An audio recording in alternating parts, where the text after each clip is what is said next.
Hey world builders, welcome back to Build Together. This is day 209. Today's prompt is what singular thing slash creation is core to your world and how does that affect combat? Me was the one in the Discord who suggested this one, and they gave an extra example of Frank Herbert's Dune, in which the personal shields are pivotal to the setting because they allow for sword fights in sci-fi. So this is one of the few times where I fully rewrote an older document. I have this concept called Meyda Intercession that is what really allows for anyone to conduct Meyda work in a way that isn't the long, arduous process of drawing a Meyda circle and then transfusing or conducting that Meyda circle via a Meyda well in some way and hoping that it works that time. And this is because when you tether yourself to a deity, depending on that entity or that deity that you have tethered your soul to and what the contract was, you will, at the very least, receive a Meyda well. You will receive a practically endless supply of Meyda to do with as you will. But additionally, you may also be granted the gift of Meyda Intercession. Now, normally, if you were to try and draw a Meyda circle in the air that was more complex than a trifling, it would be functionally impossible for you to do so in an accurate enough way that the Meyda could understand the instructions you were giving it. But once you have Meyda Intercession, you are no longer talking directly to the Meyda.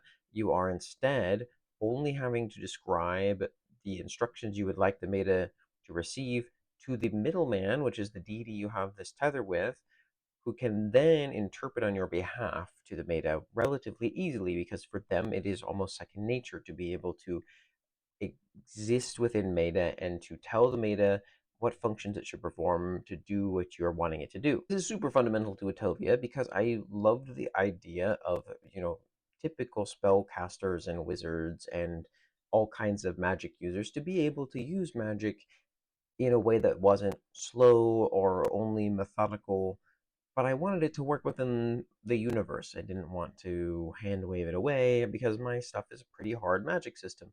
Um, but this portion is where a lot of the soft magic of Attovia shines because the Meta Intercession functions relatively strictly, but that strictness is based around the common beliefs of how meditation works in the first place. And so the writings that people tell you you should be reading or memorizing when you're doing certain meta works and all of these things matter more because everyone tells you that they matter than the fact that they are accurate by any measure. And so there are a whole host of things wrapped up in this, which is why I rewrote this. It wasn't great. It was written originally nearly a year ago, updated almost like 6 or 7 months ago or something like that. And so I gave it a little bit of a plus up after all the additional world building I've done thanks to Build Together. What's the singular thing slash creation that is core to your world and how does that affect combat? Thanks for building together.